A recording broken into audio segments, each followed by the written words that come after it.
नमस्कार, मैं Manoj Sahu competition wing के इस यूट्यूब प्लेटफॉर्म पे आप सभी का एक बार से फिर से स्वागत करता हूं। आज हम पढ़ने वाले हैं छत्तीसगढ़ की प्रमुख जमींदारियां और रियासतें। इस टॉपिक से अभी लगातार प्रश्न बन रहे हैं। पिछले अगर हम लोग प्रीवियस ईयर के क्वेश्चन पेपर देखें तो, और आने वाले समय में भी यहाँ से क्वेश्चन बन सकते हैं। रियासतें और जमींदारियां, ठीक है। जमींदारी क्या होती है? जमींदार, जमीन को रखने वाले क्या कहलाते हैं? जमींदार कहलाते हैं। और यह जो कल्चर था, ये जमींदारी व्यवस्था की, ये शुरू हो गई थी कलचुरी के पहले से ही। कलचुरी काल में ज़्यादा प्रभाव में आई। क्यों? क्योंकि जब कलचुरी शासन व्यवस्था स्थापित होती है यहाँ पे, तो प्रतापमल एक शासक हुआ करते थे। प्रतापमल कमजोर शासक थे, तो उस समय जमींदार जो हुआ करते थे उन लोग काफ़ी ज़्यादा प्रभावशाली हो गए। क्यों? इसका प्रमुख कारण ये था क्योंकि उन पर नियंत्रण जो है कम होते गया। इसी प्रकार जब हम मराठा की बात करेंगे तो मराठे में भी इनका प्रभाव बहुत ज़्यादा बढ़ जाता है जमींदारों का, और इन पर नियंत्रण रखना काफ़ी ज़्यादा मुश्किल हो जाता है। तो इन लोगों को एक स्वतंत्र शासक का दर्जा दे दिया जाता है। इनके आंतरिक मामलों में हस्तक्षेप नहीं किया जाता है, ठीक है। लेकिन जब ब्रिटिश गवर्नमेंट आती है 1854 के बाद, तो उन लोग क्या करते हैं, इन जमींदारियों का एक नए तरीके से सर्वेक्षण करवाते हैं और एक नई व्यवस्था लाते हैं जिसको नाम दिया जाता है रियासत, ठीक है। जो बड़ी जमींदारियां थी जहां से रेवेन्यू ज़्यादा अच्छा मिल सकता था, तो उन जमींदारियों को रियासत का दर्जा दिया गया, ठीक है। और कौन थे इसमें अंग्रेज अधिकारी, वो सब भी चीज़ भी देखेंगे। एक एक करके प्रश्नों के माध्यम से आज हम समझते हैं, ठीक है। तो सबसे पहला क्वेश्चन देखते हैं आज का। असत्य कथन की पहचान करना है। करद राज्य आंतरिक शासन में स्वतंत्र होते थे। सरगुजा राज्य पर रक्षिल राजपूतों ने अधिकार कर लिया था। मराठों ने राजनांदगांव, छुईखदान एवं खुज्जी नई जमींदारियां बनाई। 1818 में छत्तीसगढ़ में कुल 28 जमींदार थे, ठीक है। तो इसमें से बताइए क्या कथन जो है गलत है। देखिए, इसमें जो पहला सेंटेंस लिखा हुआ है बिल्कुल सही लिखा हुआ है। मैंने बताया थोड़ी देर पहले कि जमींदार आगे चलकर, कलचुरी के बाद से अगर हम देखें तो कलचुरी के बाद से जमींदार आगे चलकर काफ़ी ज़्यादा प्रभावशाली और शक्तिशाली हो गए थे, और इन पर नियंत्रण धीरे धीरे कम होता गया। तो ये क्या करने, इनको क्या किया गया, इनके आंतरिक मामलों में हस्तक्षेप नहीं किया गया, इनको स्वतंत्र रख दिया गया। तो ये पहला सेंटेंस बिल्कुल सही है। दूसरा जो सेंटेंस लिखा हुआ है यहाँ पे, सरगुजा राज्य पर रक्सेल राजपूतों ने अधिकार कर लिया था, ठीक है। सरगुजा पर रक्सेल राजपूतों का अधिकार था, बिल्कुल सही कथन है। क्वेश्चन भी पूछा जा चुका है, ठीक है, कि किस रियासत में रक्सेल राजपूतों का अधिकार था, तो कौन सा रियासत था? सरगुजा रियासत। मराठों ने राजनांदगांव, छुईखदान एवं खुज्जी 3 नई जमींदारियां बनाई थी, ये भी बिल्कुल सही है, ठीक है। और राजनांदगांव, छुईखदान, खुज्जी जमींदारी आप लोगों को बिंबा जी के शासनकाल में देखने को मिलेगा इसका निर्माण। 1818 में छत्तीसगढ़ में कुल कितनी जमींदारियां थी? तो 1818 में छत्तीसगढ़ में कुल 27 जमींदारियां थी। ये सेंटेंस गलत है, यहाँ पर आ जाएगा 27, ठीक है। तो इसका सही आंसर हो जाएगा ऑप्शन डी। इसको ध्यान में रखना, 1818 में छत्तीसगढ़ में कितनी जमींदारियां थी? 27 जमींदारियां थी। अगला क्वेश्चन देखते हैं। छत्तीसगढ़ के जमींदारों को सामंतीय राजा के रूप में किस वर्ष मान्यता दी गई? 1862, 1865, 1922 और 1942। देखिए, ये इनको सामंती राज्य दर्जा देने की कहानी एक्चुअल में शुरू होती है 1855 से। 1854 में जब ब्रिटिश गवर्नमेंट को छत्तीसगढ़ प्राप्त होता है, तो ब्रिटिश गवर्नमेंट क्या करता है, जो जमींदारी व्यवस्था रहती है उसका पुनर्गठन करता है, ठीक है। 1855 के आसपास, ठीक है। 1854 में मिल जाते हैं उन लोगों को, और 1862 में आते हैं रिचर्ड टेम्पल। 1862 में कौन आते हैं? Richard temple. इनका नाम आप लोगों को याद रखना है, रिचर्ड टेम्पल। ये क्या करवाते हैं, जितनी जमींदारियां रहती हैं उनका सर्वे करवाते हैं। क्या करवाते हैं? जमींदारियों का सर्वे करवाते हैं, जमींदारियों का सर्वे करवाते हैं। और इन सर्वे के आधार पर 1864 में जो जमींदारियां रहती है उनको 2 भाग में बांट देते हैं, ठीक है। एक भाग को कहा जाता है रियासत, और दूसरा भाग जमींदारी ही रहता है। रियासत के साथ साथ इसको जागीरदारी भी कहा जाता है, ठीक है, जागीरदारी। तो याद रखना, रियासत जो बड़ी जमींदारी जो रहती थी, बड़े जो जमींदार रहते थे, उन लोगों को रियासत का दर्जा दिया गया, ठीक है। ये 2 भाग में बांटा गया। और 1865 में रियासत थे उनको सामंती राज्य का दर्जा दे दिया गया, सामंती राज्य का दर्जा दे दिया गया। ठीक है, और यहाँ पे याद रखना इसका जो प्रमुख होता था वो क्या कहलाता था, फ्यूडेटरी चीफ कहलाता था। बाद में रूलिंग चीफ भी कहलाने लगा, लेकिन ध्यान देना यहाँ पर 1865 में रियासतों को जब सामंती राज्य का दर्जा दिया गया तो उसके प्रमुख क्या कहलाते थे, फ्यूडेटरी चीफ कहलाते थे। ठीक है, तो इतनी चीजें यहाँ पे याद रख लेना आप लोग। यहाँ पे प्रश्न क्या पूछा गया है, जमींदारों को सामंती राजा के रूप में किस वर्ष मान्यता देगी, तो किस वर्ष मान्यता दी गई, 1865 में मान्यता दी गई थी। ठीक है, अगला प्रश्न देखते हैं, क्षेत्रफल की दृष्टि से सबसे बड़ा रियासत कौन सा था। ठीक है, क्षेत्रफल की दृष्टि से सबसे बड़ा रियासत ऑप्शन है आपके पास कांकेर, राजनांदगांव, बस्तर और सारंगढ़। ठीक है, यहाँ पर ध्यान देना जो सबसे बड़ा रियासत था वो बस्तर था, 33,000 स्क्वायर फीट के आसपास, स्क्वायर किलोमीटर के आसपास इसका टोटल एरिया था। ठीक है, बस्तर था सबसे बड़ा रियासत। राजनांदगांव को याद रखना, यहाँ पे सबसे ज्यादा टकोली देने वाला रियासत था ये। ठीक है, सबसे ज्यादा टकोली देने वाला रियासत कौन सा था, तो राजनांदगांव था। छत्तीसगढ़ में 14 रियासतें थी, 14 रियासतें थी। ठीक है, याद रखना इसको। इसमें से 5 रियासतें उड़िया भाषी थी। ठीक है, कौन कौन सी थी इसमें, कालाहांडी, दूसरा था वामरा या बामरा, तीसरा था रैराखोल, चौथा अगर देखेंगे हम लोग सोनपुर, और पांचवा क्या था, पटना। ठीक है, ये 5 रियासतें हो गई जो उड़िया भाषी थी। अभी हम लोग बात कर रहे हैं 1905 के पहले तक की रियासतों के बारे में। कालाहांडी, वामरा, रैराखोल, सोनपुर और पटना, ये 5 रियासतें हो गई, और टोटल 9 रियासतें थी हिंदी भाषी, हिंदी भाषी। ठीक है, इसमें सबसे पहला नाम आता है बस्तर का, जो सबसे बड़ा रियासत था। दूसरा कांकेर, इसको याद करने का सिंपल तरीका है, क्षेत्र वाइज याद रखना आप लोग, बस्तर और कांकेर आपको आसपास देखने को मिलेगा। तीसरा रियासत है राजनांदगांव, राजनांदगांव के रियासत के आसपास आप लोगों को 3 और अन्य रियासतें देखने को मिलेगी, खैरागढ़, छुई खदान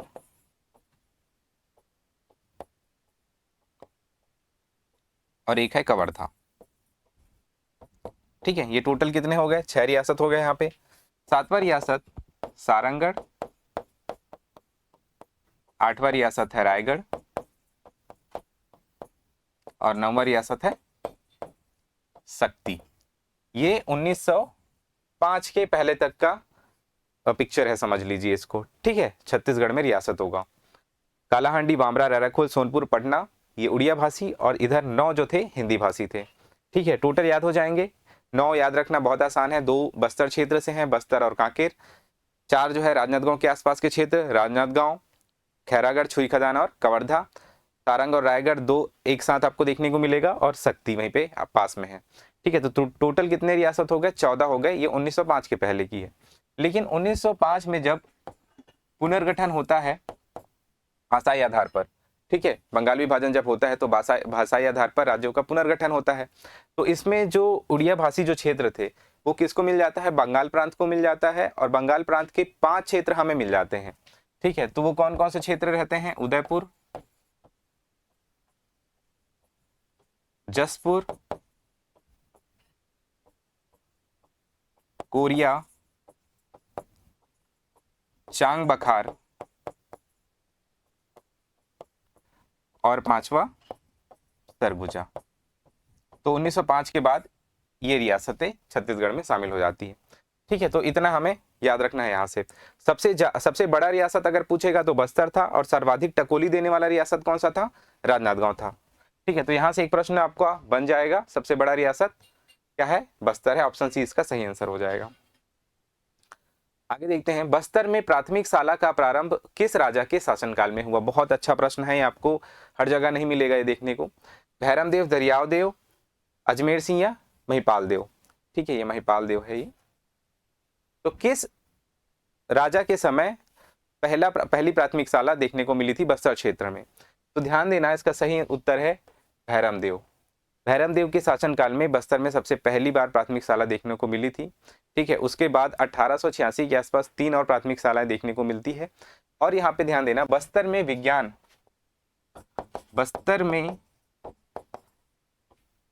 विज्ञान संकाय की पढ़ाई कब से शुरू हुई? विज्ञान संकाय का अध्ययन पूछेगा कब से शुरू हुआ, तो ध्यान देना 1936 से ये बस्तर में विज्ञान संकाय का अध्ययन शुरू हुआ। ठीक है, तो 2-3 चीजें आप लोगों को याद रखनी है। क्या याद रखना है? एक तो भैरम देव का नाम याद रखना है। भैरम देव के शासनकाल में सबसे पहली बार बस्तर में प्राथमिक शाला की शुरुआत हुई। और बस्तर में विज्ञान संकाय की शुरुआत जो है कब हुई? 1936 में हुई। ठीक है, विज्ञान की पढ़ाई की शुरुआत कब से हो रही है? 1936 में हो रही है। तो 2-3 चीजें आप लोगों को ध्यान में रखना है यहाँ से। अगला प्रश्न देखते हैं। असत्य कथन बताना है इन 4 कथन में से। Captain J.T. ब्लंट 7 अप्रैल 1795 ईस्वी को कांकेर पहुंचा, तब वहां के राजा साय सिंह थे। बिल्कुल सही कथन है। कांकेर के राजा उस समय साय सिंह थे। हम सभी को पता है भोपालपट्टनम का संघर्ष देखने को मिलता है 1795 ईस्वी में। ठीक है, कैप्टन J.T. ब्लंट बस्तर जाने की कोशिश कर रहे होते हैं, लेकिन उनको इंद्रावती नदी के पास में कांकेर में ही उनको रोक दिया जाता है। ठीक है, उस समय वहां के राजा कौन रहते हैं?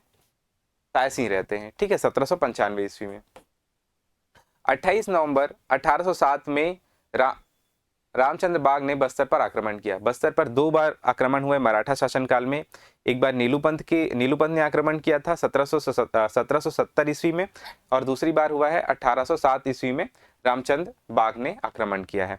ठीक है, इस समय बस्तर के राजा कौन थे? इस समय बस्तर के राजा थे महिपाल देव। ठीक है, और इसके पहले जब हुआ था तो कौन थे? दरियाव देव थे उस समय राजा जो थे। तो 2 चीजें आप लोगों को याद रखना है। 1910 में भूमकाल आंदोलन के दौरान कांकेर के राजा कोकल देव ने सहायता प्रदान की थी। क्या सही है ये? बिल्कुल सही कथन है ये। भूमकाल आंदोलन के दौरान कांकेर के राजा कोकल देव ने किनको सहायता प्रदान की थी? अंग्रेजों को सहायता प्रदान की थी। अंग्रेजों को सहायता प्रदान की थी। यहाँ पे जो भूमकाल आंदोलन में जो शामिल आदिवासी थे, ठीक है, उनको सहायता प्रदान नहीं किया था। और ये हारने का एक प्रमुख कारण भी है। अगर कांकेर के राजा इस समय जो है इनका साथ दे देते, आदिवासियों का साथ दे देते, तो रिजल्ट कुछ और हो सकता था। ठीक है, तो 1910 में भूमकाल आंदोलन के दौरान कांकेर के राजा कोकल देव, ध्यान देना, इन्होंने क्या किया था? अंग्रेजों की तरफ से इन्होंने अंग्रेजों की सहायता करी थी। कलचुरी शासक पृथ्वीदेव प्रथम ने सिहावा एवं कांकेर पर अधिकार कर लिया। ये बिल्कुल गलत कथन है। कलचुरी शासक पृथ्वीदेव द्वितीय ने सिहावा और कांकेर पर अधिकार किया था, वहां पर आक्रमण करके। ठीक है, तो ये इनकी जगह पे क्या हो जाएगा? पृथ्वीदेव द्वितीय। ठीक है, इसका सही आंसर क्या हो जाएगा? ऑप्शन डी हो जाएगा। देखिए, यहां से आप लोगों को बहुत सारी चीजें देखने को मिल रही है। सबसे पहली बात ये कि कैप्टन ब्लंट 1795 में बस्तर जाने की कोशिश कर रहा था, तो भोपालपट्टनम का संघर्ष हुआ, ये सबको पता है। लेकिन उस समय कांकेर के राजा कौन थे ये नहीं पता रहता। तो याद रखना, यहाँ पे कांकेर के राजा कौन है? साय सिंह थे। इनका नाम आप लोग को भूलना नहीं है, ये सबसे इंपॉर्टेंट फैक्ट है। रामचंद्र बाग, ये भी आप लोगों ने पढ़ा होगा 2-3 बार। 1807 में ये आक्रमण करते हैं बस्तर क्षेत्र में। 1910 में भूमकाल आंदोलन के दौरान ये भी नाम आप लोगों को देखने नहीं मिलेगा, बहुत कम आप लोग को देखने मिलेगा, कोकल देव जो है क्या करते हैं? अंग्रेजों की सहायता करते हैं। तो 3-4 चीजें जो है फैक्ट है जो आप लोगों को याद रखना है यहाँ से। ठीक है, अगला जो क्वेश्चन है वो ये है कि सही कथन की पहचान करना है। ठीक है, पहला ऑप्शन है यहाँ पर, पहला कथन है राजनांदगांव रियासत में बैरागी महंत शासन करते थे। ठीक है, दूसरा जो सेंटेंस लिखा हुआ है राजनांदगांव में बीएनसी मिल राजा बलराम दास के शासनकाल में स्थापित हुआ था। ठीक है, बीएनसी मिल जो है राजा बलराम दास के शासनकाल में स्थापित हुआ था। बलराम दास जो है राजनांदगांव रियासत के एक राजा हुआ करते थे, उन्हीं के टाइम पर बीएनसी मिल स्थापित हुआ था, ऐसा इसमें बताया जा रहा है। बलराम दास को राजा बहादुर की पदवी दी गई थी। 14 देसी रियासतों में सर्वाधिक टकोली राजनांदगांव बटाता था। तो ये चारों जो सेंटेंस दिए गए हैं यहाँ पे राजनांदगांव रियासत से संबंधित हैं। ठीक है, अब आप लोगों को बताना है कि इसमें से कौन जो है सही है। राजनांदगांव रियासत में बैरागी महंत शासन करते थे, बिल्कुल सही कथन है ये। और राजनांदगांव रियासत में बैरागी महंत थे, उसमें संस्थापक अगर पूछा जाता है राजनांदगांव रियासत का संस्थापक कौन था, तो संस्थापक थे हरिदास जी। ठीक है, ये आप बिल्कुल सही कथन है। बीएनसी मिल की स्थापना बलराम दास जी के शासनकाल में हुआ था, ये भी बहुत सही कथन है। बलराम दास को राजा बहादुर की उपाधि दी गई थी। देखिए, जितने रियासतें थी उनमें लगभग सभी रियासतों के प्रमुख को राजा की उपाधि दी जाती थी। तो अगर ऐसा कुछ सेंटेंस बनता है तो बिल्कुल आप इसको गैस वर्क करके बना सकते हो। राजा बहादुर की उपाधि दी गई है इनको, बलराम दास जी को, जो राजनांदगांव रियासत के एक शासक हुआ करते थे। 14 देसी रियासतों में, इसको पहले भी बता दिया है, राजनांदगांव जो है सबसे ज्यादा टकोली देता था। तो ये चारों सेंटेंस जो है यहाँ पर सही है। इसका आंसर क्या हो जाएगा? Option D. ठीक है, आगे बढ़ते हैं। असत्य कथन की पहचान करना है। खैरागढ़ राजवंश के लोग नागवंशी राजपूत थे। खैरागढ़ की राजधानी खोलवा थी। ठीक है, राजा जवाहिर सिंह ने 1924 में सारंगगढ़ में गिरिविलास पैलेस बनवाया। डोंगरगढ़ डोंगरगढ़ जो है राजनांदगांव रियासत के अंतर्गत एक प्रसिद्ध तीर्थ स्थल था। तो बताइए इसमें से गलत कथन कौन सा है? खैरागढ़ राजवंश के लोग जो है नागवंशी राजपूत थे, ये बिल्कुल सही कथन है, पहला जो कथन है वो। दूसरा जो दिखा हुआ है, खैरागढ़ की राजधानी, आरंभिक अगर राजधानी देखें तो क्या थी? खोलवा थी। ठीक है, तो ये इसको बिल्कुल याद रख सकते हो, आरंभिक राजधानी खोलवा थी, बाद में जरूर परिवर्तन हुआ इसमें। राजा जवाहिर सिंह ने 1924 में सारंगगढ़ में गिरिविलास पैलेस बनवाया। बहुत महत्वपूर्ण है ये। गिरिविलास पैलेस किसने बनवाया भी पूछा जा सकता है, कब बनवाया भी पूछ सकते हैं। तो किसने बनवाया? जवाहिर सिंह ने बनवाया 1924 में। तो बिल्कुल सही कथन है ये।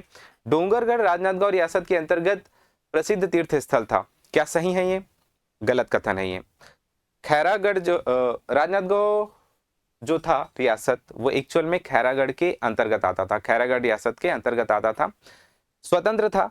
राजनांदगांव जो जमीन रियासत तो नहीं था, राजनांदगांव रियासत था, माफ करना, डोंगरगढ़ रियासत नहीं था। ठीक है, डोंगरगढ़ एक जमींदारी वाला क्षेत्र था जो आरंभ में स्वतंत्र था, लेकिन बाद में क्या किया गया, खैरागढ़ ने इस पर आक्रमण किया और अपने में मिला लिया था। ठीक है, तो राजनांदगांव के अधीन ये नहीं आया था। ठीक है, इसको याद रखना। डोंगरगढ़ क्या था? खैरागढ़ के अंतर्गत शामिल था। ठीक है, खैरागढ़ रियासत के अंतर्गत प्रसिद्ध तीर्थ स्थल था, यहाँ पे राजनांदगांव नहीं आएगा। ऑप्शन डी इसका गलत आंसर है। रायगढ़ रियासत के संस्थापक कौन थे? मदन सिंह, जवाहिर सिंह, संग्राम सिंह, चंद्र सिंह। ठीक है, रायगढ़ रियासत के संस्थापक यहाँ पे आप लोगों को याद रखना है, मदन सिंह थे। ठीक है, मैं आप लोगों को पूरा लिस्ट बताऊंगा कौन कौन से रियासत के कौन कौन से संस्थापक थे।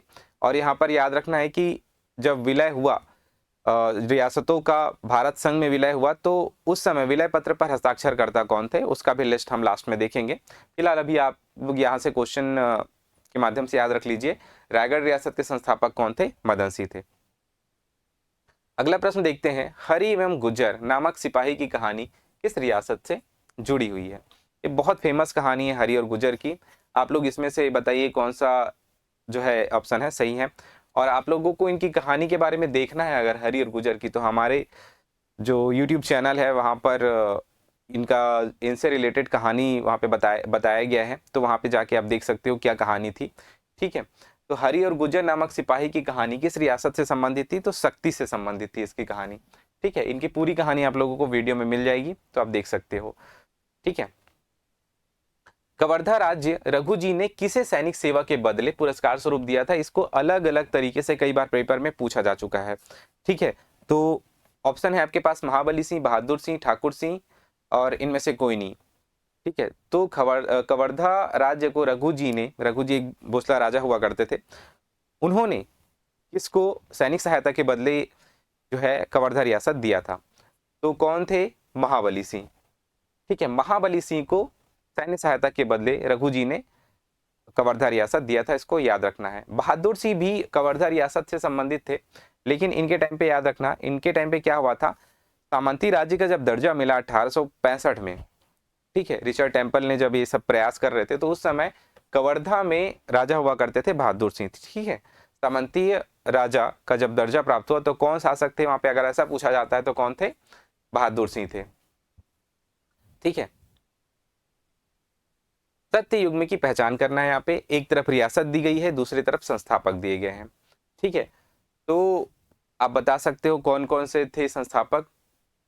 सुई खदान में रूपदास लिखा हुआ है, सरगुजा में तुलसीदास, राजनांदगांव में बलराम दास, डोंगरगढ़ में वीरेंद्र बहादुर सिंह। तो बता सकते हैं कौन कौन थे यहाँ पे। देखिए, सुई खदान के जो संस्थापक थे बिल्कुल सही है ये, सुई खदान के संस्थापक रूपदास थे। ठीक है, सरगुजा के संस्थापक तुलसीदास जी नहीं थे, विष्णु प्रसाद थे, विष्णु प्रसाद, विष्णु प्रसाद, विष्णु प्रसाद सिंह। ठीक है, ये थे सरगुजा के संस्थापक। राजनांदगांव के संस्थापक मैंने पहले भी बताया था, राजनांदगांव के संस्थापक थे महंत हरिदास। ठीक है, जो एक बैरागी महंत हुआ करते थे। डोंगरगढ़ रियासत नहीं था। ठीक है, वीरेंद्र बहादुर जी जो है कहां से संबंधित थे, ये खैरागढ़ रियासत से संबंधित थे। ठीक है, जिन्होंने विलय पत्र पर हस्ताक्षर किया था। तो इसमें पहला ही ऑप्शन जो है सही है। छुई खदान के संस्थापक कौन थे, रूपदास जी थे। ठीक है, इसको याद रखना है। अगला क्वेश्चन है, अंग्रेजी सरकार ने किस राजा को commander of the British imperial की उपाधि प्रदान की थी। ठीक है, और ये भी बताना है कि क्यों किया गया था।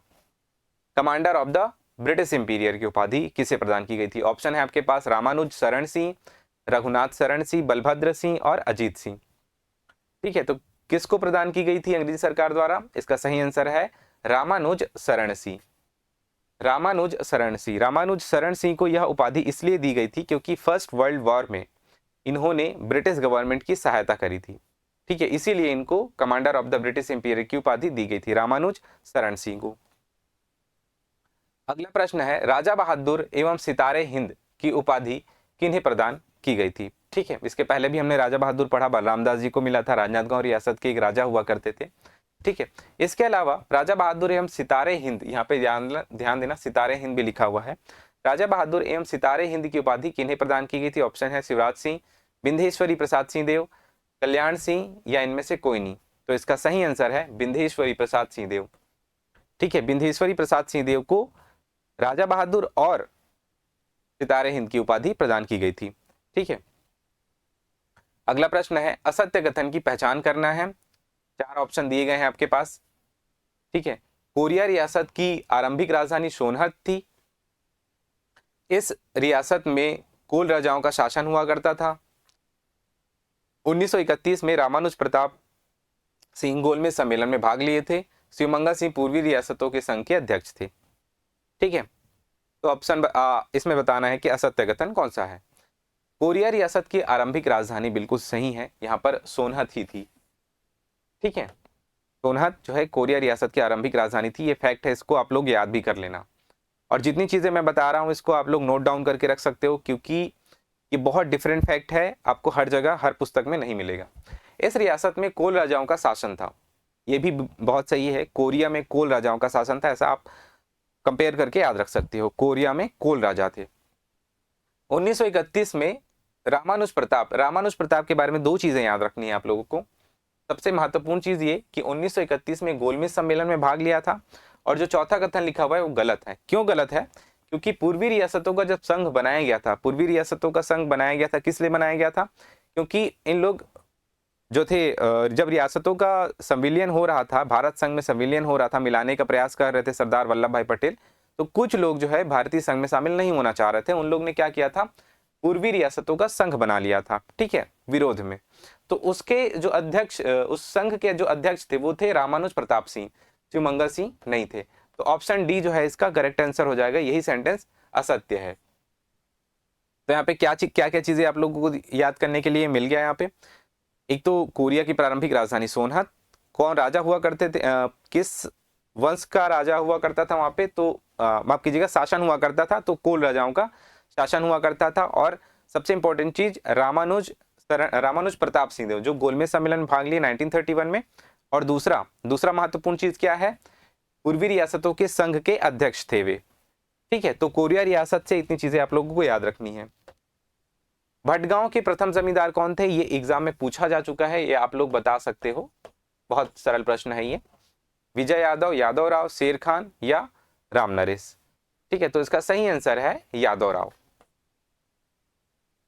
भटगांव के प्रथम जमींदार थे यादवराव। ठीक है, इस प्रकार के प्रश्न आप लोगों को देखने मिल सकता है। हालांकि जमींदारियां बहुत सारी थी, सभी जमींदारियों के संस्थापक आप लोगों को याद रखना बहुत मुश्किल है आप लोगों के लिए, लेकिन जो पेपर में आ चुका है एटलीस्ट उसको आप याद रख सकते हो ताकि रिपीट हो तो वो बना सको आप लोग।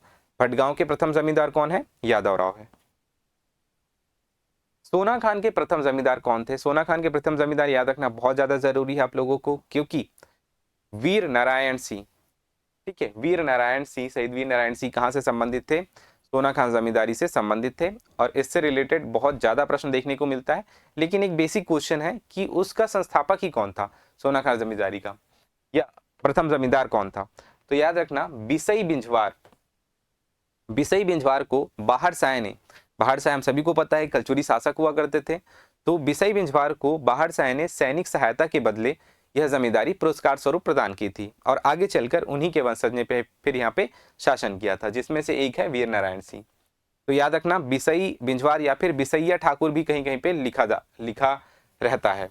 ठीक है, सोना खान के प्रथम जमींदार बिसई बिंझवार। रघुनाथ सिंह पर आक्रमण के दौरान किस जमींदार ने आक्रमण का विरोध किया था? रघुनाथ सिंह पर जब 1741 में आक्रमण हुआ, किसने आक्रमण किया था? रघुजी प्रथम के सेनापति भास्कर पंत ने आक्रमण किया था, यह हम सभी को पता है। लेकिन रघुनाथ सिंह यहाँ पर, रघुनाथ सिंह तो कोई विरोध नहीं करते, उनकी पत्नी आत्मसमर्पण कर देती है श्वेत पताका लहरा के। लेकिन एक जमींदारी रहती है जो इसमें संघर्ष करती है, इस आक्रमण का विरोध करती है, वो जमींदारी रहती है छुरा जमींदारी। ठीक है, इसमें से आपके पास ऑप्शन है राधो सिंह, भुवनलाल सिंह, भूषण लाल, मोहन सिंह। ठीक है, लेकिन इसका सही आंसर मैं बता देता हूं, छुरा के एक जमींदार थे जिसका नाम था राघो सिंह। राधो नहीं है, वो राघो सिंह है, राघो सिंह। और जमींदारी का भी नाम आप लोग याद रख लेना, छुरा जमींदारी, छुरा जमींदारी। ठीक है, ये दो चीजें आप लोग याद रखना है। छुरा जमींदारी के जमींदार है राघो सिंह, जिन्होंने रघुनाथ सिंह की तरफ से, ठीक है, रघुनाथ सिंह के फेवर में एक्चुअल में आक्रमण का विरोध किया था, एकमात्र ऐसी जमींदारी थी ये। अगला प्रश्न है 1947 के पूर्व छत्तीसगढ़ में परगनों एवं जमींदारों की संख्या कितनी थी? ये भी अभी हाल ही में 2020 में एक एग्जाम में आया हुआ क्वेश्चन है। परगने और जमींदारी की संख्या क्रमशः दी गई है, पहले जो लिखा हुआ है वो परगनों की संख्या है और दूसरा लिखा हुआ है वो जमींदारी की संख्या है। 9-22, 8-28, 9-27 या 11-33। इसका सही आंसर है 9 परगने थे और 27 जमींदारियां थी टोटल 1947 के पूर्व। ठीक है, कितने परगने थे? 9 परगने थे और 37, माफ कीजिएगा 27 जो है जमींदारियां थी। अगला प्रश्न देखते हैं, बिंबाजी ने किसे अकलतरा, लवण, किकिरदा, खरौद और मदनपुर नामक परगना सैन्य सहायता के बदले पुरस्कार स्वरूप दिया था? यह भी आया हुआ क्वेश्चन है। ठीक है, आपके पास ऑप्शन है छत्रसाल, मोहम्मद खां तारान, रघुनाथ सिंह, महमूद इलाही। क्या हो जाएगा इसका सही आंसर? ये आप लोग बना चुके होंगे इस क्वेश्चन को कई बार। इसका सही आंसर है मोहम्मद खां तारान। मोहम्मद खां तारान को इन 5 क्षेत्रों की जगह पे, ठीक है, अकलतरा, लवण, किकिरदा, खरौद और मदनपुर, ठीक है, इनमें इन परगनों में सैन्य सहायता के बदले में बिंबाजी ने जो है पुरस्कार प्रदान किया था। ठीक है, ये परगना पुरस्कार प्रदान किया था, याद रखना है इसको आप लोगों को, बिंबाजी ने प्रदान किया था। आगे बढ़ते हैं, एक तरफ दिया गया है रियासत और दूसरी तरफ दिया गया है विलय पत्र पर हस्ताक्षरकर्ता। ये बहुत महत्वपूर्ण प्रश्न है, यहां से आप लोगों को बिल्कुल एक ना एक क्वेश्चन देखने को मिलेगा। ठीक है, बहुत महत्वपूर्ण टॉपिक है, विलय पत्र पर हस्ताक्षरकर्ता कौन थे। हम पूरे 14 रियासत का देखेंगे किसने किसने विलय पत्र पर हस्ताक्षर किया था। सबसे पहले देखते हैं यहाँ पे जो पूछा गया प्रश्न में, राजनांदगांव, बस्तर, खैरागढ़, कवर्धा, एक तरफ दिया गया विलय पत्र पर हस्ताक्षरकर्ता। राजनांदगांव में रानी जयंती देवी, बस्तर में प्रवीण चंद्र भंजदेव, खैरागढ़ में वीरेंद्र बहादुर सिंह, कवर्धा में लीलाधर सिंह दिखा हुआ है। तो क्या हो जाएगा इसका सही आंसर? रानी जयंती देवी राजनांदगांव की तरफ से विलय पत्र पर हस्ताक्षर करती है, बिल्कुल सही कथन है ये। ठीक है, बस्तर में प्रवीण चंद्र भंजदेव जी रहते हैं, ये भी बिल्कुल सही कथन है ये। खैरागढ़ की तरफ से वीरेंद्र बहादुर सिंह रहते हैं, इसको पहले भी बता चुका हूं मैं। ठीक है, लेकिन लीलाधर सिंह जो रहते हैं वो शक्ति रियासत से रहते हैं, शक्ति की रियासत की तरफ से ये क्या करते हैं, हस्ताक्षर करते हैं। और कवर्धा से जो हस्ताक्षर करता रहते हैं वो कौन रहते हैं? धर्मराज सिंह, धर्मराज सिंह। ठीक है, तो इसको आप लोग याद रख लेना। अभी हम लोग लिस्ट देखेंगे किसके कौन कौन से रियासत की तरफ से किसने किसने विलय पत्र पर हस्ताक्षर किया था। ठीक है, तो आज के जो महत्वपूर्ण प्रश्न थे इतने थे, ये रियासत और जमींदारी से संबंधित थे। इसके बाद हम देख लेते हैं विलय पत्र पर हस्ताक्षरकर्ता और संस्थापक रियासतों के। यहाँ से बिल्कुल आप लोगों को एक नया क्वेश्चन देखने को मिलेगा, ये आप लोग बिल्कुल इसको याद करके रखना। ठीक है, तो सबसे पहले देखते हैं राजनांदगांव रियासत। राजनांदगांव रियासत में मैंने पहले बताया था बैरागी राजा हुआ करते थे, बैरागी महंत का शासन हुआ करता था। संस्थापक थे हरिदास, और जिसने विलय पत्र पर हस्ताक्षर किया था वो कौन थे? रानी जयंती देवी। ठीक है, रानी जयंती देवी, आप लोगों को इसका नाम याद रखना है इनका, रानी जयंती देवी। ठीक है, किसने हस्ताक्षर किया था? रानी जयंती देवी। दूसरा है रायगढ़ रियासत। रायगढ़ रियासत में राजगोट शासन करते थे। ठीक, यहाँ पे वंश का भी नाम लिखा हुआ है, राजगोट शासन करते थे। मदन सिंह, ये भी क्वेश्चन आया हुआ था, बीच में हमने किया था। मदन सिंह जो है रायगढ़ रियासत के संस्थापक थे, लेकिन हस्ताक्षरकर्ता कौन थे? हस्ताक्षरकर्ता थे ललित सिंह। रायगढ़ में कौन थे? ललित सिंह। देखिए आप लोग ऐसा भी याद रख सकते हैं इसको, ललित को। रायगढ़ में क्या होता है? चक्रधर समारोह होता है। ललित मतलब होता है निपुण। ठीक है, तो चक्रधर समारोह में जो भी अपने क्षेत्र में निपुण रहते हैं उन लोगों को पुरस्कार दिया जाता है, तो वहां पे कौन है? ललित है। रायगढ़ में कौन है? ललित। ठीक है, ललित। सारंगढ़, सारंगढ़ में राजगोट शासन करते थे। यहाँ पर जो संस्थापक थे वो कौन थे? नरेंद्र साय जी थे सारंगढ़ में। नरेश चंद्र सिंह जो है इसके संस्थापक, माफ कीजिएगा, हस्ताक्षर करता थे विलय पत्र पर। ठीक है, नरेंद्र साय संस्थापक थे और नरेश चंद्र सिंह जो है सारंगढ़ के लिए विलय पत्र पर हस्ताक्षर किए थे। ठीक है, दोनों का नाम न से तो याद रख सकते हो। सारंगढ़ में दो न थे, नरेंद्र और नरेश। नरेंद्र और नरेश कहाँ थे? सारंगढ़ में थे। बस्तर में बहुत ये आसान है बस्तर को याद करना, क्योंकि अन्नम देव ने 1324 में यहाँ पर काकतीय वंश की नींव डाली थी। ठीक है, और यही जो है संस्थापक हुआ करते थे बस्तर के। विलय पत्र पर हस्ताक्षर की बात करेंगे अगर, तो प्रवीण चंद्र भंजदेव थे। ठीक है, 1947 तक ये छत्तीसगढ़ के राजा रहते हैं। कांकेर की तरफ से कन्हड़ देव थे। कांकेर की तरफ से कौन थे? कन्हड़ देव। और भानु प्रताप सिंह देव जो है इन्होंने विलय पत्र पर हस्ताक्षर किया था। कन्हड़ देव कौन थे? कांकेर की तरफ से संस्थापक थे कांकेर के, और हस्ताक्षर किसने किया था? भानु प्रताप सिंह देव ने। ठीक है, इसको कैसे याद रख सकते हो? क्योंकि कांकेर में एक शहर है भानु प्रतापपुर, वो इन्हीं के नाम पर रखा गया है। तो भानु प्रताप सिंह देव ने हस्ताक्षर किया, ये याद रखना बहुत आसान है। खैरागढ़ की तरफ से, खैरागढ़ की तरफ से लक्ष्मी निधि राय इसके संस्थापक थे खैरागढ़ के। लक्ष्मी निधि राय एक चारण कवि है, इसको हम सभी लोग जानते हैं, इन्होंने छत्तीसगढ़ का उल्लेख किया अपनी रचना में। तो खैरागढ़ के संस्थापक कौन है? लक्ष्मी निधि राय है। और राजा वीरेंद्र बहादुर सिंह, राजा वीरेंद्र बहादुर सिंह इनके टाइम पे विलय पत्र पर हस्ताक्षर किए थे, इसको भी हमने पहले देख चुका है। थुई खदान में महेंद्र रूपदास थे। ऋतुपर्ण किशोर दास इसमें विलय पत्र पर हस्ताक्षर किए थे। देखिए इसमें संस्थापक को याद रखना थोड़ा सा आसान है, आप लोग अगर ट्रिक से याद करोगे। छुई, छुई क्या है? छुई जो होता है ना छत्तीसगढ़ी में जिसको बोलते हैं छुई। ठीक है, तो मेकअप के लिए क्या करते हैं हम लोग? छुई वगैरह। आप ऐसे नहीं बोल सकते कि मेकअप में छुई इस्तेमाल किया जाता है, पर छुई इसको याद रखने के लिए कर सकते हो।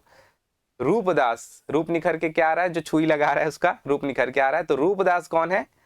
छुई खदान के संस्थापक हैं, ऐसा आप लोग याद रख सकते हो। ऋतुपर्ण किशोर दास, ठीक है, ऋतुपर्ण किशोर दास जो है इसके विलय पत्र पर हस्ताक्षर किए थे, इसको याद रखना पड़ेगा आप लोगों को।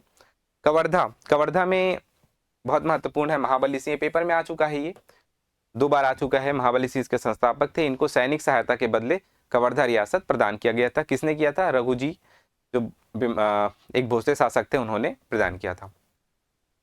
धर्मराज सिंह, ठीक है, कवर्धा में धर्मराज सिंह जो है इसमें हस्ताक्षर करता थे विलय पत्र पर। ठीक है, तो धर्मराज कवर्धा में कौन थे? धर्मराज थे। कोरिया की अगर बात करें तो धारमल सिंह या धारामल शाह, धारामल शाह जो है इसके संस्थापक थे कोरिया के, और इसके जो विलय पत्र पर हस्ताक्षर करता थे वो कौन थे? रामानुज प्रताप सिंह देव, कोरिया के। ठीक है, इसके हमने पहले पढ़ा अभी थोड़ी देर पहले कि विलय पत्र पर हस्ताक्षर किसने किया था? रामानुज प्रताप सिंह देव ने किया था, और गोलमेज सम्मेलन में भी ये भाग लिए थे। उदयपुर की अगर बात करें तो उदयपुर के संस्थापक का नाम नहीं मिलता, यहाँ पर ध्यान देना, चंद्रचूड़ प्रताप सिंह देव, ये जो थे विलय पत्र पर हस्ताक्षर किए थे। उदय में कौन थे? चंद्रचूड़ थे, चंद्रचूड़। ठीक है, उदयपुर में संस्थापक थे, विलय पत्र पर हस्ताक्षर किए थे। शक्ति की अगर बात करें तो शक्ति की कहानी जुड़ी हुई है हरि और गुजर से, तो ये तो बिल्कुल याद रहेगा आप लोगों को, शक्ति रियासत से। लीलाधर सिंह जो है, देखो हरि और गुजर की कहानी जो है एक लीला है, ठीक है, ऐसा याद रख सकते हो। हरि गुजर की कहानी लीला है जिसमें शक्ति प्रदर्शन किया गया है, ठीक है। हरि गुजर ने क्या किया, शक्ति प्रदर्शन किया गया है। जैसे भगवान की लीला होती है वैसे ही आप लोग याद रख लेना, हरि और गुजर की लीला है। तो लीलाधर आप लोगों को याद हो जाएगा, शक्ति रियासत में विलय पत्र पर हस्ताक्षर करता। सरगुजा रियासत की अगर बात करें तो विष्णु प्रसाद सिंह जो है, विष्णु प्रसाद सिंह, इसको पहले ही बताया मैंने, सरगुजा रियासत के संस्थापक विष्णु प्रसाद सिंह हैं। और अगर बात किया जाए विलय पत्र पर हस्ताक्षर करता तो रामानुज शरण सिंह देव। देखिए यहाँ पे आप लोगों को कंफ्यूजन हो सकता है, रामानुज प्रताप सिंह देव, रामानुज शरण सिंह देव, सेम सेम टाइप के नाम दिखेंगे। तो रामानुज शरण, शरण किस में आएगा, सरगुजा में शरण आएगा, ठीक है, सरगुजा में शरण है। रामानुज शरण सिंह देव सरगुजा में, कोरिया में रामानुज प्रताप सिंह देव है, ठीक है, कोरिया में प्रताप है। चांग फकार की अगर बात करें तो जगदीश सिंह जो है इसके संस्थापक हुआ करते थे, और कृष्ण प्रताप जो थे इन्होंने विलय पत्र पर हस्ताक्षर किया था। तो ये कुछ रियासतें हैं जिसको आप लोगों को याद रखना है। इसमें एक नाम और छूट रहा है, वो देख लेते हैं हम लोग, ठीक है, जसपुर। इसमें एक नाम आप लोग को देखने को मिलेगा, जसपुर। और तो जसपुर रियासत के अगर हम लोग देखें, संस्थापक देखें तो सुजान देव थे, और TCR मेनन ने हस्ताक्षर किया था विजय भूषण शासक की ओर से, ठीक है। तो ये कुछ रियासतें हैं जिसके संस्थापक देखे हमने, और विलय पत्र पर प्रमुख हस्ताक्षरकर्ता के नाम देखे, ठीक है। तो यहाँ से बिल्कुल 1 से 2 प्रश्न आप लोगों को देखने को मिल सकता है आने वाले सभी एग्जाम्स में। तो आज के लिए बस इतना ही, ठीक है। पढ़ते रहिए, और आज हमने जितनी भी नई चीज़ें पढ़ी उसको प्लीज़ आप नोट करके रखिए, ठीक है, आपको रिवीजन के समय वो काम आएगा, ठीक है। तो आज के लिए बस इतना ही, मिलते हैं अगली क्लास में, धन्यवाद।